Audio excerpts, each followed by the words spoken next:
Collapse File Number 14. Subject: One Malaysia Development Berhad, a nation's sovereign wealth fund. Missing more than $4.5 billion. Purchased with it a superyacht, a pink diamond, and an Academy Award. Chief suspect: a baby-faced financier who never held a job there. Current status: free. Cause of death: a country's savings, spent like a nightclub tab. This is the Collapse Files.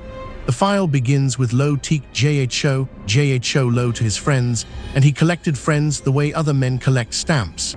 Born in Penang, Malaysia. Educated at Harrow, then the Wharton Business School, where he threw parties so lavish that classmates assumed he was already a billionaire. He wasn't. Not yet. But he had noticed something about the world. Nobody ever questions the man holding the champagne. In 2009, Malaysia created something new. A sovereign wealth fund, a national investment vehicle called One Malaysia Development Berhad. 1MDB for short. Its stated mission was noble: borrow against the country's good name, invest for the country's future, lift the country's people. Its chairman of advisors was the man who had just become Prime Minister. Najib Razak, Malaysian political royalty, the son of one Prime Minister, the nephew of another. Polished, British-educated, fluent in the language of Davos. And standing just behind him, in the photographs from those years, a plump young man with no government title, no official role at the fund, and investigators would later conclude the keys to the entire vault. JHO Low was 27 years old. The fund's first big move came within months. A billion-dollar joint venture with a little-known oil company called Saudi. The paperwork was signed, the money was wired, and within days, $700 million of it made a quiet detour. Not to the venture, to a shell company in the Seychelles called Good Star. And Good Star belonged not to 1MDB, not to Saudi, to JHO Low. That was the template, and the file shows it repeated for 6 years. Money raised in the fund's name, then bounced through shell companies whose names were chosen to sound official, until it landed somewhere low-controlled.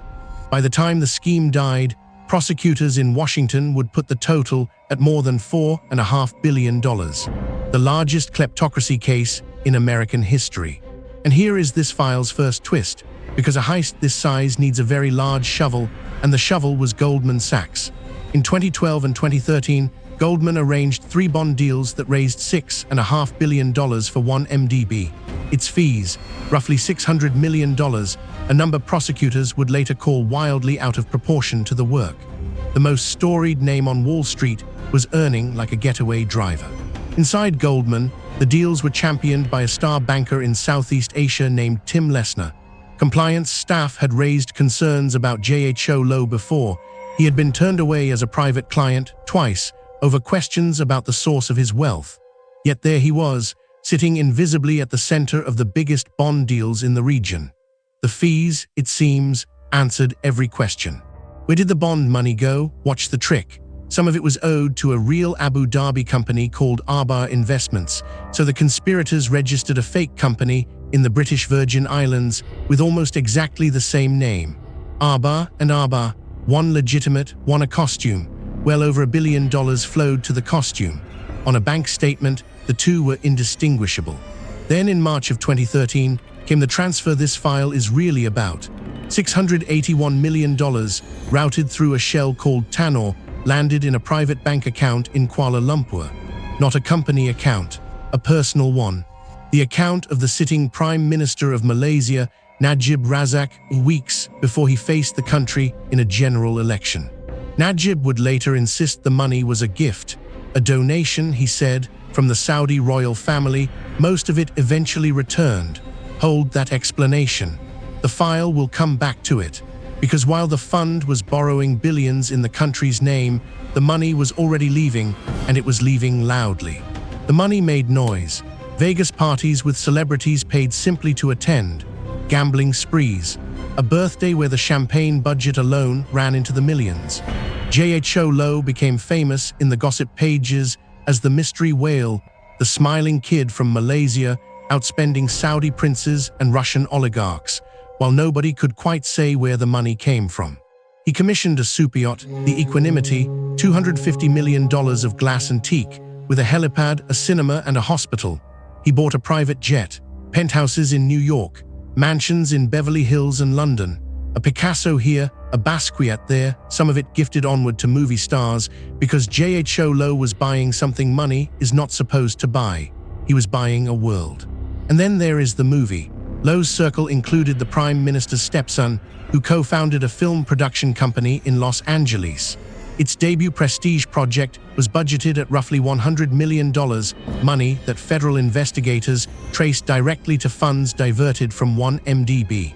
The film was The Wolf of Wall Street, a movie about financial fraud, financed with the proceeds of one. The absurdity compounds. To thank Leonardo DiCaprio for starring, Low gifted him Marlon Brando's Academy Award, an actual Oscar statuette bought as a trinket. When everything later unraveled, DiCaprio handed it to the American government. The model Miranda Kerr surrendered around $8 million in jewelry.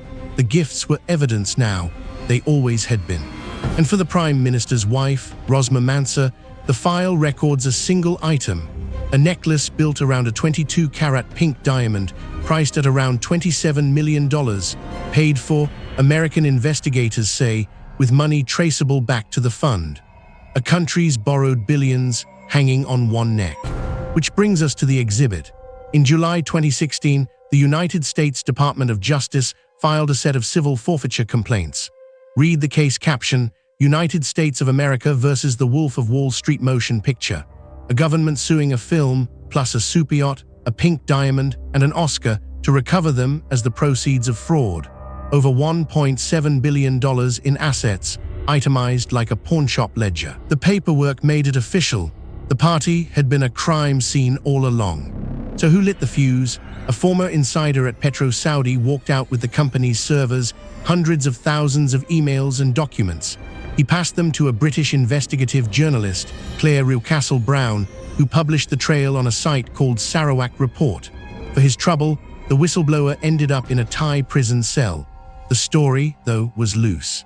In July 2015, the Wall Street Journal put the $681 million transfer on its front page, with documents. The Prime Minister's personal account, in print, connected to the National Fund. In most countries, that is the end. In Malaysia, the machinery of state turned in the other direction. The Attorney General investigating the case was removed. His replacement examined the $681 million and announced with a straight face that it was indeed a Saudi donation and closed the case. Officials who pushed were transferred. At Wirecard file number 4, the regulator investigated the journalists. Here, the cover-up had a parliamentary majority. Jho Low partied on. It looked, for a while, like they had actually gotten away with it. But $4.5 billion does not move quietly. It had crossed American banks, Swiss banks, Singaporean banks, and each border it crossed was a jurisdiction Najib could not fire. Singapore shut down a private bank over it. Switzerland opened proceedings. And the American forfeiture complaints kept growing, seizure by seizure, painting the entire scheme in court-admissible detail. Then Malaysia did something nobody predicted. In May 2018, the voters fired him. Najib's coalition had governed for 61 years, every single day since independence, and it lost, in an election where 1MDB was the wound. Within days, police were inside Najib's residences. What they carried out took 3 days to count.